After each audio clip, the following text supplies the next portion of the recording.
Je suis favorable à l'ouverture du RSA pour les moins de 25 ans parce que les jeunes sont davantage touchés par la précarité, ils sont davantage touchés par la pauvreté, ils sont davantage touchés par le chômage et aujourd'hui il n'existe pas de filet de sécurité pour ces jeunes. Je ne suis pas favorable à l'ouverture du RSA aux moins de 25 ans parce que le RSA n'est pas un dispositif qui a été pensé pour accompagner la jeunesse dans l'emploi et dans l'insertion.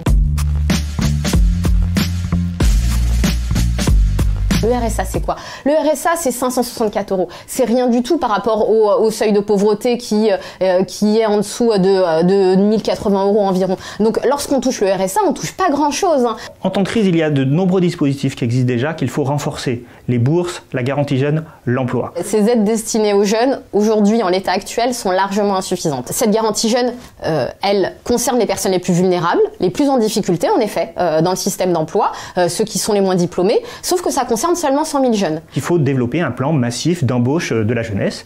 Si on fait ça correctement, il n'y a pas besoin de faire du RSA.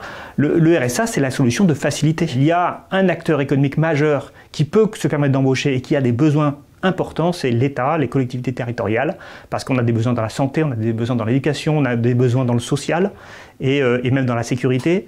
Et l'État refuse d'embaucher des jeunes alors qu'il a tout à fait à la fois les moyens et en même temps les besoins. Fournir un revenu minimum pour les jeunes, une allocation qui vise à plus d'autonomie et à réaliser également des études plus sereinement, à rechercher un emploi plus sereinement, eh bien, ça ne va pas à l'encontre de l'idée qu'il faut plus d'emplois et plus de création d'emplois et des emplois de qualité. Ouvrir le RSA pourrait permettre à certains d'étudiants qui sont aujourd'hui boursiers à l'université de ne pas aller à l'université puisqu'ils préféreraient toucher le RSA. Ça permettrait aussi à des jeunes de ne pas chercher véritablement des dispositifs d'accompagnement. Ce que je crains, c'est que la généralisation du RSA entraîne un isolement accru des jeunes, puisque finalement, ils auraient le droit à un chèque tous les mois, on va dire. Il faut au contraire essayer de les inclure, c'est-à-dire de les socialiser, de leur donner de l'argent, bien sûr, mais en échange d'une activité, que ce soit étudiant,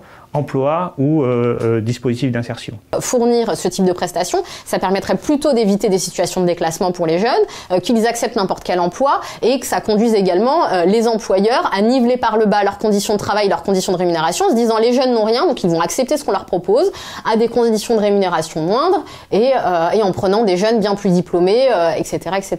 Je ne comprends pas pourquoi les jeunes sont exclus des minima sociaux aujourd'hui en France, pourquoi à 25 ans on est considéré comme entre guillemets apte à percevoir un minimum social et à 18 ans on n'est pas apte parce qu'on n'est pas assez autonome. Le problème des personnes de moins de 25 ans, c'est que parfois elles n'ont aucune expérience professionnelle et qu'elles sont très éloignées de l'emploi, qu'elles ont peu d'expérience et du coup qu'elles ont du mal à rentrer sur le marché du travail.